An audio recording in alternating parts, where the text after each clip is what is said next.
Hi, thank you for joining us. I'm your host, Nada Youssef. With school being right around the corner, many parents are getting ready for another busy school year. So besides thinking of your school supplies and uniforms, we need to bring up the real issues that matter the most, and that's our kids' mental well-being. Today we'll be focusing on how to manage or monitor your children's anxiety or depression as we make that transition from summer break to school year. So leave any questions you may have in the comment section below. And today we have with us the head of the Cleveland Clinic Center for Adolescent Medicine and professor of pediatrics at Cleveland Clinic's Lerner College of Medicine, Dr. Ellen Rome. Thank you so much for being here. Thank you for having me. If you want to just take a few moments to introduce yourself to our viewers. So I'm Ellen Rome. I'm a pediatrician and head of adolescent medicine, and my specialty is teenage health, but that also extends all the way from 0 through college age. And we're all about positive youth development and helping you raise kids to be their best selves. Great, thank you so much. And before we get started, please remember this is for informational purposes only, and it's not intended to replace your own physician's advice. So let's start by just asking what causes anxiety when we go back to school. What is the biggest reason? So back to school jitters, maybe Yeah. exactly that. For some kids, it's going to be anticipation of where am I going to be? What's the class going to be like? What's the teacher going to be like? For other kids, it may be anticipation of a schoolyard bully from the year before or from the neighborhood. Kids can be worrying about new friends, new situations, and then logistics. Am I going to get lost? How do I find my way from place to place? Are my classes going to be a lot harder? Yeah. As your daughter told you. Yes, yeah. My daughter's going to second grade, and she's worried that school's going to be so much harder than first grade, and that's real issues to her. That's, know? For a second grader, that can be a big deal. Am I Yeah. going to be able to handle the change? Now, with all the worries that parents may have, we want to talk about why it is very crucial to send your kids to school. Besides to learn, there are other things that they're learning in school. Let's Yes. talk about those. So with each day of school, the child's learning and developing and practicing social skills. How do I greet an adult, a teacher? How do I play with classmates and navigate playground? And it's a chance for skills building and for success in these day-to-day activities. You want your child building their strengths, able to successfully overcome a fear and come out on the other side, having succeeded. And you can also build relationships between kids, build relationship with adults, and also still be able to miss or love a beloved last year teacher. Yeah. These are all okay developmental milestones for each kid.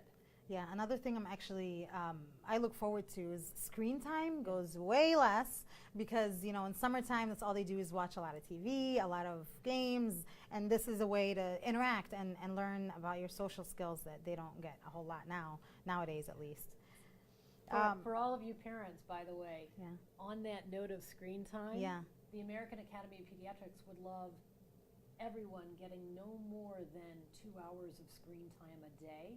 It's fair game to be exponentially less than that. And then what they're watching matters. Yeah.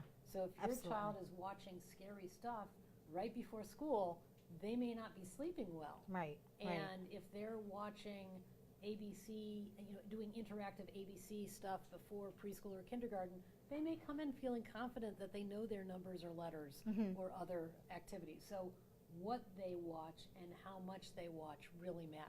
I know I was just reading about that, about AHA recommending 1 to 2 hours for kids. Or less. Or less, 1 hour for kids under 5, but they're saying that the average right now is between 8 and 11 hours. Correct. How do you think it's a way for any parent that's used to, giving them an iPad while they're parents, what's your recommendation on how to get away from that habit? Yes, you can. So, for instance, for the littles, and you need them distracted while you shower or cook dinner, you can say, "See if you can do this puzzle, or draw me a picture faster than I can shower." That's a good idea. Oh, that was a good one. Let's see another. Yeah.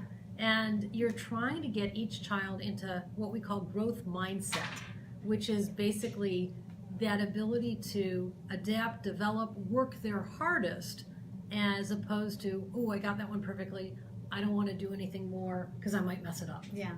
So you want to be able to help kids have a little bit of resiliency as they face new situations and old ones that were challenging. Great, great. And I found another tip to be helpful is I found workbooks that has a little bit of math, a little bit of English, and that's kind of like schoolwork for them already, but like kind of, again, just starting them up before going back to school. And So- workbooks, you're doing it ideally by hand. Yes. So it's exactly. also not screen time. Right. So, Great. a So good- let's talk about how to deal with back to school anxiety.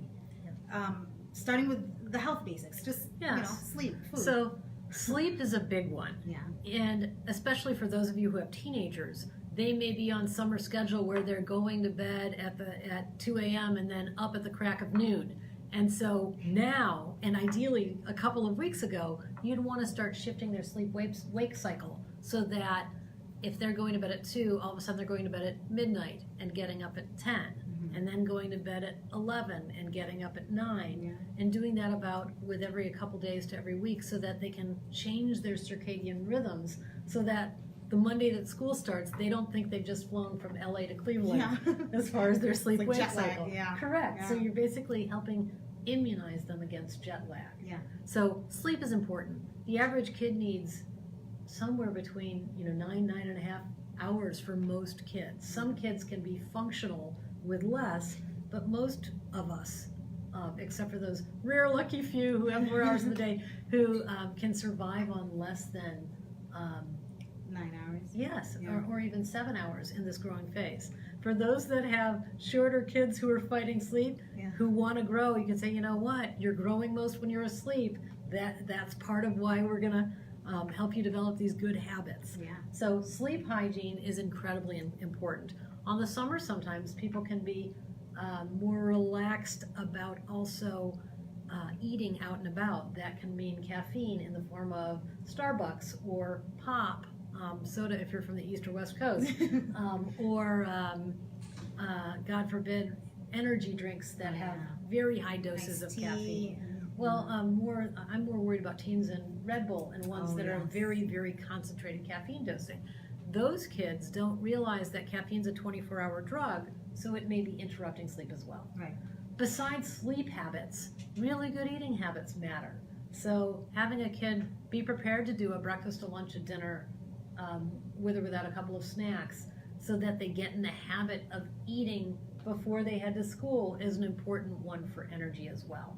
And it doesn't have to be an elaborate English breakfast before school, but having them have something that's going to get their energy going and be enough to last them for lunch. Right. That also may mean partnering with your kid to figure out what are going to be snacks. And if you have a kid that has a food allergy or something else, that can be a part of back to school anxiety. Am I going to be able to get my safe snacks? Am I going to be able to eat or drink when I need in order to be physically healthy as Right. well? And that's where a parent can partner with the kid and with the teacher and the school to make sure that the right setup is happening for that kid. Sure. And maybe even helping mom Correct. pack. Yes. That would get them into, just making sure it's healthy snacks, making sure it's all together. And for a kid who's particularly anxious about this, it's fair game to ask school if you can do a dry walkthrough. Yeah. So Right. get there, a day or 2 or 3 or the week before, walk through, find the locker, find the classrooms, find where the snacks are kept, find Yeah. where the bathroom is, Yeah.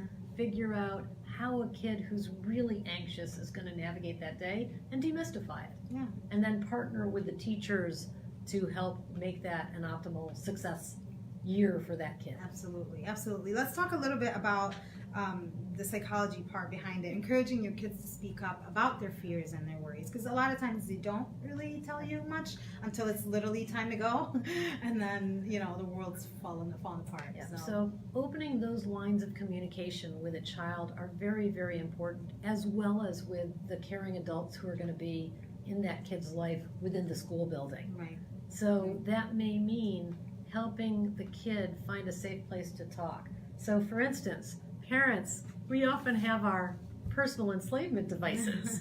And so when your kid wants to talk, even if it's an inconvenient time, make that go away.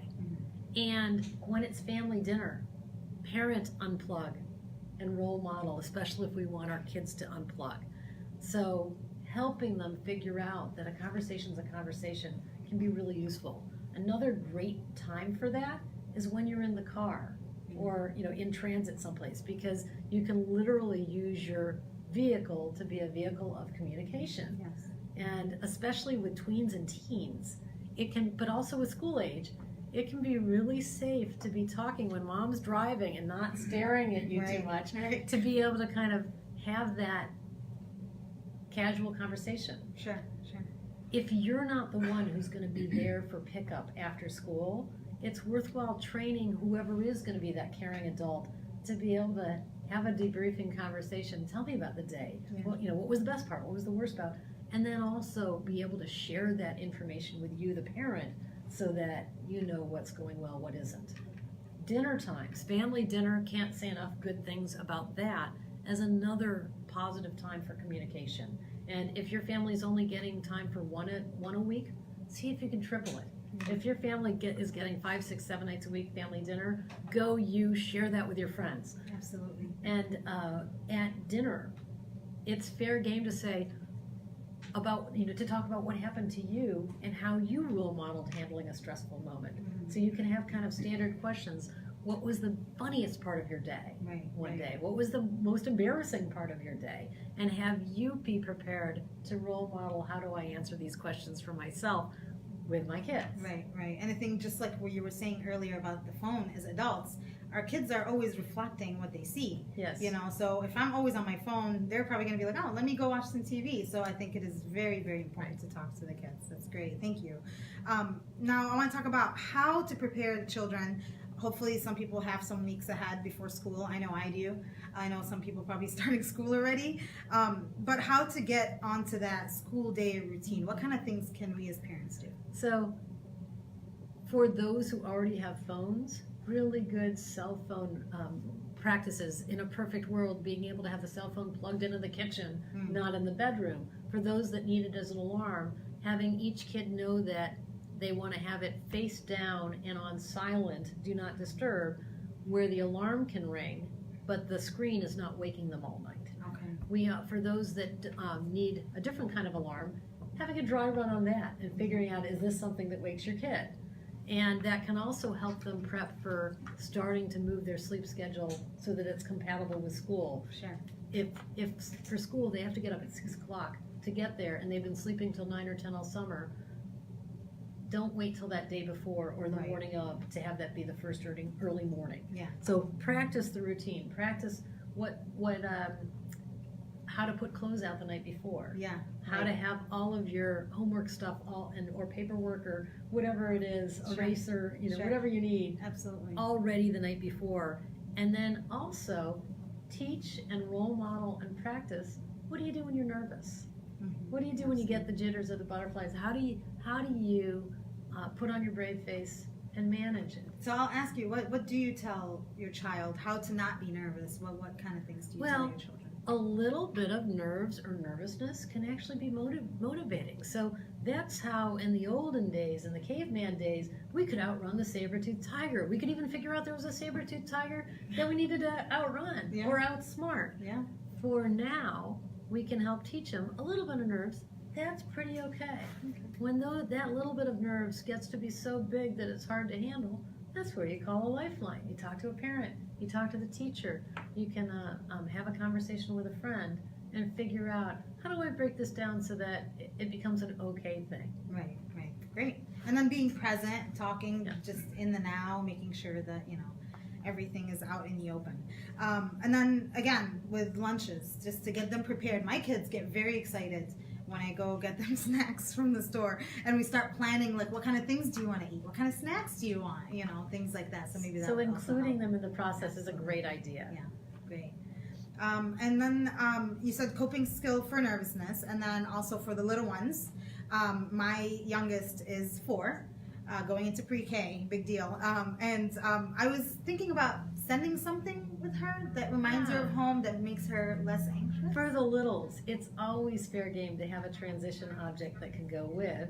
In a perfect world, you want to make it not so special that if it gets mangled or broken or dirty on the playground that it's not irreparable. Right. So for some, it may be a note or a picture in the lunchbox with a heart or I love you or something that reminds them you've got The their mom's back. there, yes, That absolutely. you're there thinking of them. Sure. For others, it may be having a favorite sweatshirt, and when you can, if it's a favorite clothing or thing, buy two. Oh, yeah. So that one can be in the wash and the other one can still go to school. Yeah, that's a really good point. And for others, it may be having a favorite story that you can partner with a teacher to make, to see if it can be part of what gets read Yeah. on those first days of school. Great.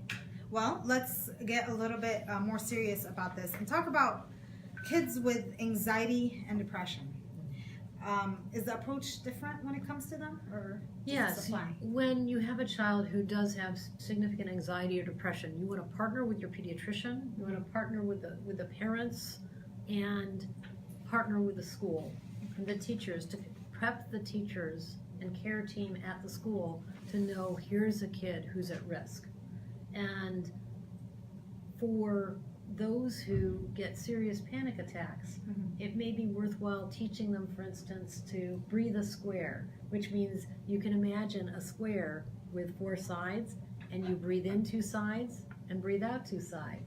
And then the sides can go slower and slower. And there's apps, such as the Breathe app, that can do that, but you can't really pull out an app in a classroom. Right. So having them have a mindfulness strategy and then warning the teacher, if my kid seems like they're tuned out, it's fair game to not call them out and make them more anxious, but help them tune in. So you may want to have a meeting with the teacher with the kid and say, when I see you having a stressful moment, here are some things we can try.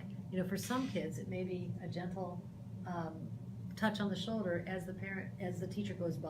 Right. For another kid, it may be sitting them so that they're not near the class bully or other person that they anticipate as a stress. Right. So partnering with the teacher to read those child's cues are very important. It may be worthwhile having the kid know where the school guidance counselor's office is, or the school nurse, so that they know if they're having a serious panic moment, there's a safe place to go. Sure. And for the child who's depressed or anxious, who has access to social media, the more anxious, the more stressed, the more they should disconnect from social media. Absolutely. We have a definite correlation with more social media, lower self-esteem for that vulnerable kid. So, and that we know that that's one of the places where cyberbullying can happen, but it's not just that. If the kid is depressed or exceptionally anxious, and everyone is all posting pictures on Snapchat or Instagram about their happy summer experiences or their happy this or happy that, that child may feel worse and forget that nobody posts their own happy moments. Absolutely. So it can magnify their sense of difference from those other kids. Right. That's a really hard one to control too. Social media. I mean, what can you do besides take away someone's phone? I mean, or It's fair game to take away someone's yeah, phone. absolutely. And so it's absolutely. fair game for a kid who's really overly connected to be able to have that phone be placed in the guidance counselor or the nurse's office or in the locker or somewhere, Right. that it gets pulled out to touch base with a parent or with a care team, and then pulled out to arrange the ride at the end of the day. Yeah. But that minute by minute, the kid's not drawn to be checking. Sure. So helping the kid learn how to disconnect and be present can be really useful. That's something that can be practiced over the summer also. Have a phone-free week Sure. or month or Yeah. summer. Yeah, or the whole summer. That would be great. Exactly. And that's maybe even a conversation to have with the teacher to see what the What's the school policy? Yeah. Correct. Should they even have their phone out in the middle of the classroom? I mean, my kids are too young to even think about that. Hopefully, Yes, but we have kids 8, 9, 10 who already have phones. absolutely, it's Yeah. terrifying. So, what about the parents that end up kind of more nervous or worried than their kids? Because I know many people that are just very anxious as they are adults and can kind of reflect on their kids. What do you have to say? So when for you those? have a really stressed or anxious parent, Yeah. have them work on their own stress management strategies so that they can role model some coping skills. Absolutely. And take pride in their child's growth and development. So for instance, when we think about a child learning to walk, here's the parent beckoning and the kid and proving they can step by themselves, in the exact moment when they're trying to reach for their parent, they're proving that they don't need to. Right, that's right. So in the same way, Yeah. we can have the child take those steps into the classroom with joy and delight, Yes. and have the parent take pride in those kind of first steps. Absolutely, and their independence. Yes. Right? That's huge. Let's see. So, children starting a new school can feel, sense of loss, leaving their family environment behind. What do you recommend we say to make them feel at ease, and like verbatim, if you could? Yeah, it's fair game to go back and visit a favorite teacher. Okay. Give her a hug, have her say, "I'm so proud of you for graduating my class and being ready for the second grade," or whatever it is. That's easier if it's the same class or school. If it's not, if the kid's in a whole new building Yeah. or has moved, that's harder, and you can help them find a buddy who's going to be at that school and socialize beforehand. You can devise other strategies. I had the privilege of going to an awesome all-girls camp outside of Burlington, Vermont, and my daughter got to go to the same camp. And it's an overnight 4-week or 8-week camp. So you go and you're gone. You're gone. So I didn't go till age 13. She went at 12. I wish I could still go back. Yeah. But one of the things that they did beautifully was there were campers in camper cabins. Junior counselors lived in JC cabins, and counselors lived in counselor cabins. And so if they had a kid in distress, they would have the JC and the counselor manage the bunkies up, the campmates, to say, "Hey, how about if you ask so-and-so to go swimming with you today?" So in the same way, you can figure out who are some potential safe kids in that classroom, and often the teacher will know. Yeah. And you can say, who would be a great kid, who would be a positive for this kid, and then start arranging parent and kid play dates before school, so that, or in the first weeks of school, so that kid becomes empowered to have a buddy. Yes, absolutely. And again, I would say ask the school. Correct. Because currently my kids go to a school where they have a mentorship Yes. program where the 8th graders That's brilliant. get to kind of couple up with first graders, second graders, kindergartners. Brilliant. And it helps. And if a that's lot. not at your school, suggest it to the school, so that can Absolutely. be a thing that can happen. Absolutely, that's a great idea. And then on the buddy theme, you had asked about parents that are anxious. If you really have a super anxious parent, as they launch their kid, have the parent find a buddy, go for a walk, get coffee, whatever they need to do, so that they also can socialize their Absolutely. stress and diminish it. And talking about things in And common, talking having their through. kids going to the same school and Yes. everything like that. So what do we do if we notice changes in our child's behavior lasting beyond just the first couple of weeks that you think it's just the first Yeah. school jitters? That's worth contacting your pediatrician as well as the teacher. And you may need a counselor or therapist to help overcome anxiety, depression, whatever is going on, and help tease out issues. For instance, is that child being bullied, which is often invisible to the teachers. Yeah. And kids know how to do it very, very, very subtly. And we also can tease out other stressors or change at home. So for instance, if there's parental conflict or a divorce happening or a new step parent, these are stressors or changes that not every kid is going to be equipped to handle Sure. as gracefully as another kid. Sure. So that team, parent, ideally parents, Yes. teacher, pediatrician, therapist potentially, and if there's serious anxiety or major depression, it may be worthwhile even thinking about medicines, Okay. which are not a fix-all, but a supplement Sure. to what we're doing. And if a child says, "I'm going to kill you," or "I'm going to kill myself," they need to know that their words matter. And so we want to make sure that they learn language that's appropriate to meet their emotional needs, that isn't harmful to themselves or other people. Sure. Sure. Now, let's talk about the symptoms of anxiety and depression. I know you mentioned kind of a conflict between parents is like withdrawal, like just any change in behavior that's Yes. different. So not wanting to go to school, not wanting to come home from school, new sleeplessness, new too much sleep, Eating habits that change, other fearfulness or anxiety or tears or sadness. It's worthwhile really probing and figuring out, where is this kid coming from? Sure. And bullying doesn't have to be happening at school. It could be happening in the neighborhood. It can be happening at home. You want to make sure that that kid feels safe in all environments. Now, speaking of bullying, if my kid is bullied in school, how do I, first of all, I want to know what is my first step, but even before we get there, how do I know it's not just, I don't know if that sounds too harsh, but if my kid's being too sensitive to her friends that maybe are just, a lot more aggressive versus like really there's a bully at home that I need to, a bully in school that I need to go to speak to a teacher about. How can I tell the difference as a parent It's from a home? great question. One, whatever is the scenario, you want to validate the kid's feelings. Absolutely. So reflecting back, what I'm hearing you saying is that you're feeling blah, blah, blah, blah, blah. So the kid feels, oh, mom or dad's got this. They hear me. So hearing what they're saying and reflecting back.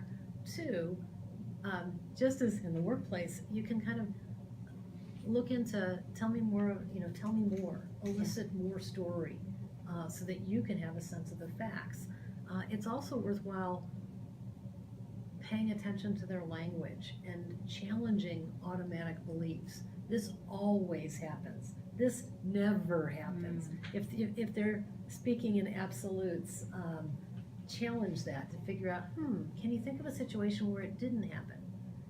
Can you imagine, what does it look like if this would work out really well for you? Right. So envisioning the positive, and then helping them break it down to, okay, you got all the way to school and nobody tossed your backpack on the ground, or whatever it is. Help them envision what that can look like and how would they get there. And for each kid, you want to empower them to partner with caring adults. And ideally, not just the parent, but also safe adults outside of the home, such as a teacher or a beloved coach if they're in a sport, or an art person, or it doesn't have to be the main teacher. It can be one of the other people within the school as well. And you want to evaluate the severity and the mechanism of bullying. How, what does that look like for this kid? When it exists, it's worth partnering with the school as early as you hear it and saying, here's what I'm seeing and hearing. Here's my kid's reaction. Whether it's perceived or whether it's real, I'd love to partner with you because this kid's perception is his or her reality. Sure. And it's funny, so I was actually, when I was speaking to my 7-year-old daughter last year, I would start asking kind of more detailed questions than I would, so you said your friend didn't want to play with you. Does she, because I didn't realize that at first grade they're already talking about bullying, that my daughter was already aware of what bullying was.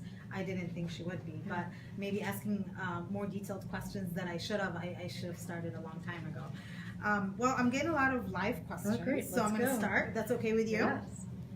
All right, so I have Diane. My daughter is in pre-K, and recently she's totally lost confidence at school. We think she may be getting bullied, but can't figure out what's going on. We've talked to the teachers, but they haven't seen anything. It seems like a few other kids are having similar issues. What could be going on, and how can we help her? So her perception is that if you've got a kid who's lost confidence, it's worthwhile figuring out, how do we help her have some wins? How do we have her feel like she can be a success in whatever preschool or pre-K success looks like? So first, I would say to the teacher, I have a kid who's lost her confidence. Can we have her do something where she gets to find some confidence and have a win, and something that perhaps would help her partner with another kid so that together they end up better. And it's basically, if you're looking for a book to read, the book Mindset by Carol Dweck is one of those things. And to give you this book in a nutshell, they gave little kids, like I can't remember if it was first or second graders, a series of puzzles. And they did a puzzle that was at their grade level, and then a puzzle that was 2 grade levels ahead, and then a puzzle at their grade level. So each kid got 3 puzzles. And they did a group of controls and a group where they were triggering growth mindset. The controls, they would praise the kid on their end result. You know, you did great on that test. Well done. The growth mindset kids, they would praise the kid on the effort to get there. So I am so proud of you for how hard you worked at that. And you can apply that to going to school. Yes. What they found in this study was that the kids who were in fixed mindset, who just got praised on the end result, wow, you got an A on that test, well done. Instead of, I am so proud, you know, that was such great effort you put on that. So this group, the fixed group, did okay on the first test, and then struggled on the high level one because they were afraid of failing, and then did even worse on the same original grade level test. Wow. Whereas the growth mindset kids did same level on the first test, worked even harder and did even better than expected on the challenge test, Yeah. and then did better than their first round on their last test because they were excited to do the effort as opposed to afraid of failing. So helping a kid figure out how just their effort is going to be a positive and valued can be a next step. That's great. So it's about the journey, not the destination. That's Exactly. the mindset that it's you're a talking great about. mindset. Yeah, yeah. And so for this kid, with your pre-K daughter, it may be worthwhile doing as much homework from other parents who are having similar issues with their kids, and maybe even helping devise something, a play date, something, a project where the kids get to work together pre-K style to get some success and partner with a teacher on that kind of an effort. Great, thank you.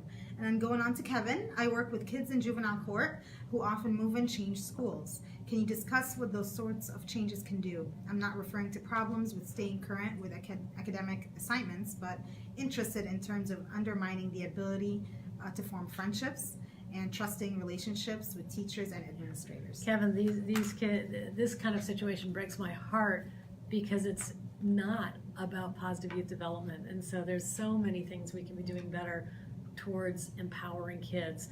One of them, and one of my patients in this situation in changing schools said, I don't have friends, I have associates. I associate with them at school, but she's learned not to trust. And that was protective for her, but a sad state of how her life works. So for these kind of kids who are changing schools, especially the ones who've been in juvenile court or detention, it's worthwhile figuring out who do they have in their life when things happen that's cheering them on at the sidelines. And if the kid has nobody they can identify, figure out a way to get a caring adult involved. So that's number one. Number two, figure out if you can help them partner with a teacher to get them some role where they're rewarded for the effort. And that may be as simple as praise for not carrying their weapon to school, or managing to get to school despite home bedlam or whatever else is going on. Sure. So just showing up still counts, and having somebody notice so that that kid is not invisible is really useful. Engaging them in volunteer activities or religious groups or anything that feeds the soul and generates a sense of positive self is a great idea. I like that. Make sure that somebody notices, because Yes. a lot of kids don't feel noticed, and just like you Correct. said about social media and anything like that. So I'm going to try to Correct. go through these so I can try to get as many as I can Go in here. for it. I have Nora. Can you share some good tips to deal with school and homework with a very anxious child? He gets overwhelmed easily and gets upset, then shuts down. So Nora, make sure we're getting snacks in it appropriately so that you don't have a hangry child that's hungry and angry at the Yes. same time. So that'll be key. 2, help them break it down so that things are in bite-sized pieces so that the homework ends up being not overwhelming either. So that may mean, hey, when we get home, we have a quick break and we run around for 15 minutes, then we get to get this done. Then you're going to have another quick break, and then we're going to get this done.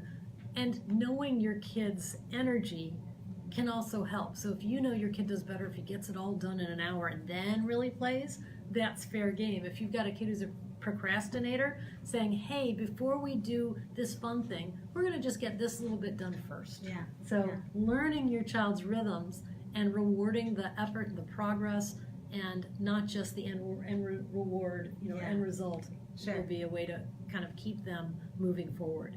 If the anxiety is overwhelming, partner with the teachers, partner with the parent, partner with a pediatrician, maybe even a partner with a therapist to help that kid overcome that anxiety. Great. All right. And then Heidi, how do I teach my child to stand up for themselves if they get picked on without them saying or doing anything inappropriate or becoming a bully themselves? That's a very good question because I always wonder the same.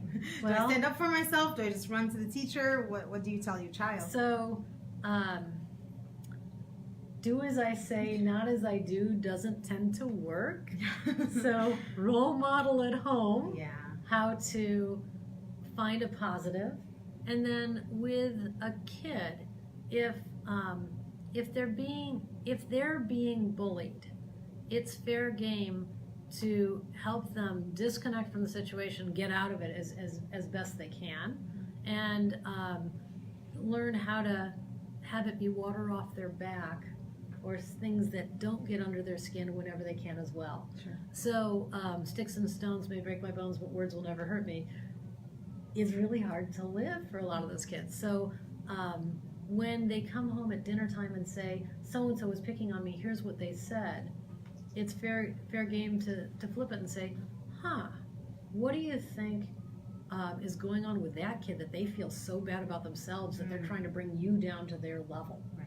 So you can immunize them against the bullying a little bit. Yeah. Yeah. You can also try, again, figuring out, is it something physical, is it words? If it's words, is it online, is it not? If it's Right. online, get them offline. Right. If it's in the present, figure out what's the content of what that bully is saying, Mhm. and how do you help your kid spin it, so whenever that kid says, you're such a fatty, the kid can translate it to, wow, I, the bully, think I'm fat. Or, you're such a blah, blah, blah. Yeah. What's a tease that you've heard that bothered your child? Well, with her, it's very simple. Like, I don't want to play with you today. I have my other friend that I'm going to play with. And she feels less, Right. something So like that. that's a great one. So if it's about being excluded, you can have the kids say, it's not forever. That they were busy that moment, that doesn't mean they're going to be busy every moment. And then when you see that kid busy, even if you really wanted to play with them, look around. Who else isn't busy? Right. Who else might need a friend that moment that you can be the upstander for? Absolutely, and that's actually exactly what I responded to my child, and it was a very weird first time ever to go through anything like that. And all I said to her was like, sometimes it's okay to play by yourself.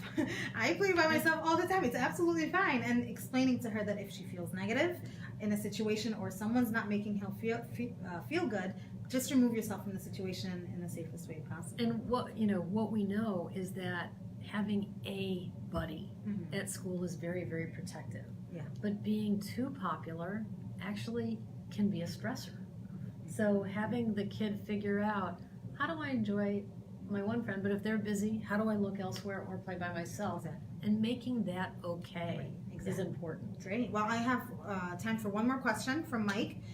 If my child tells me they're being bullied at school and they've told the teacher, the bully has been talked to, but the behavior and bullying hasn't changed, should I talk to the bully's parents or request a meeting with the teacher, bully's parents, and me? That's a great Yeah, that's a good question. one. And there's not one right answer on that. Yeah. So I would for sure be talking to the teacher. In a perfect world, it's worthwhile talking to the parent. In practical experience, I've had a lot of families where that's backfired. Yeah, I can So, see them being defensive. So I would get a little bit of a litmus test from the teacher Yeah. as to whether that's a doable thing or not.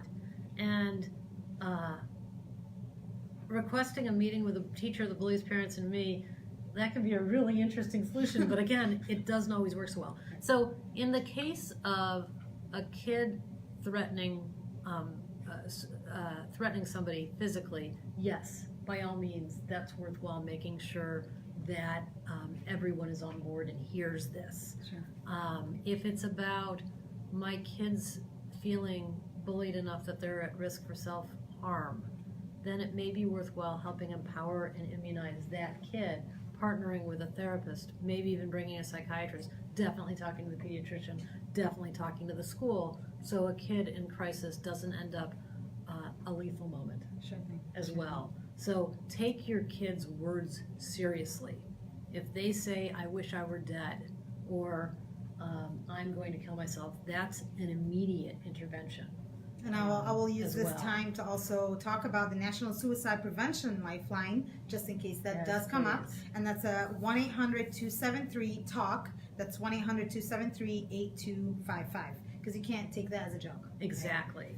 And if anyone says, I'm going to kill that, Person, so-and-so, that's worth immediate action so that the kid learns their words matter Mhm. and so that no harm is done. Absolutely. So we do not need any further Ohio or any other state schoolyard shootings. Sure thing. Sure thing. Thank you. Well, that's all the time that we have for today, and you've given me some great tips that I'm definitely going to use on my own kids. But is there anything else you wanted to leave our viewers with, or did we touch on everything? We touched on a lot. There were two other people who had questions. Do Yeah, you we wanna- can do. Are we going to run through them real fast? We'll do really fast because Okay. I feel bad for Jennifer and Sarah Okay. if we missed them. That's okay. So Jennifer, my son is 12 and gets teased about being overweight. How can I help him? He doesn't want to go to school, and I have a hard time motivating him to exercise or eat well. So the kid who's being teased for overweight, it's worthwhile partnering with your pediatrician, and there's many programs. For instance, at the Cleveland Clinic, we have Be Well, we have our Fit Youth programs, we have many great programs that can help the parent and the kid learn the proper lifestyle skills and tools to last them a lifetime. Mm-hmm. And the good news is if it's a little kid, time's on their side. If we can get them doing the right life and go this way, Yes. we can also help use that moment for parents to take a look at the family lifestyle. And instead of doing popcorn and a movie, can we do family bowling? Can we go for a walk when it's beautiful out? Hiking, yeah. Go for the family hike. We've got the whole Emerald Necklace in Cleveland of beautiful hiking areas. But again, nature deficit disorder is another thing parents can actively help with. So getting that kid an intervention, and then also figuring out ways that they can feel valued and visible in a positive way within the school, within the community, can help that kid feel better about themselves. Great. All right. Sarah. Okay. In new situations, I've noticed my son will withdraw and even be rude to kids and adults. I know he's anxious and doesn't know how to manage it. By the time he gets comfortable and starts to have a good time, it's time to leave. How can I help him adjust more quickly in situations like this? So Sarah, it sounds like your kid has a challenge with transitions. So it may be worthwhile helping him anticipate the transition and figure out, all right, when I get to this situation, here are things that help me relax and enjoy it earlier. Here are things that are harder for me, and practice those. So for instance, that may mean doing once a week church or something else, or a religious thing. That may mean once a week volunteer stuff where parent and child get to volunteer and practice something. So you can create all sorts of opportunities for a kid to practice those exact skills and have reward happen again for the effort. So practice, mastery, praise for the effort, and good luck with that. I hope may your child succeed in all those new situations this year. Thank you so much. And to make an appointment with Dr. Rome or any of our pediatricians, please call 216-444-KIDS. That's 216-444-5437. And to stay up to date with Cleveland Clinic health news and information, make sure to follow us on Twitter, Facebook, Instagram, and Snapchat at Cleveland Clinic, one word. Thank you. We'll see you again next time. Thank you all.